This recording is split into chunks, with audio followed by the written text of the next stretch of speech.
ito ay rated SPG, striktong patnubay at gabay ng magulang ang kailangan. Nagkamali nga si Rigor kung sa tingin niya ay kakampi niya si Colonel Suarez dahil mas gugustuhin ni Colonel Suarez na masibak si Rigor dahil matinong pulis si Rigor. Kaya posibleng maging sagabal ito sa pakikipag-alyansa ng kapulisan sa Red Phoenix. Si Jacobe at Samonte ang hahawak sa kaso ni Rigor kaya siguradong walang kawala dito si Rigor. Samantala, sasabak na nga sila Tanggol sa una nilang misyon bilang tauhan ni Senyor Facundo. Maganda ang kanilang plano. Double cross ang kanilang gagawin.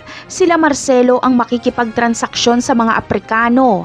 Diamante ang ibabayad ng mga Aprikano sa produkto nila Senyor Facundo. Habang sila Tanggol naman ay magpapanggap na mga pulis.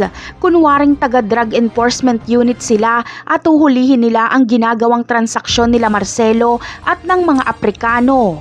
Kukumpiskahin nila Tanggol ang droga at diamante. Aakalain lang ng mga Aprikano na nahuli talaga sila ng kapulisan. Wala silang kamalay-malay na na-double cross na sila.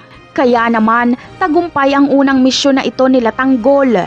Bibilib si Senyor Facundo sa husay at galing ni Tanggol, kaya malaking halaga ang ibibigay niya dito.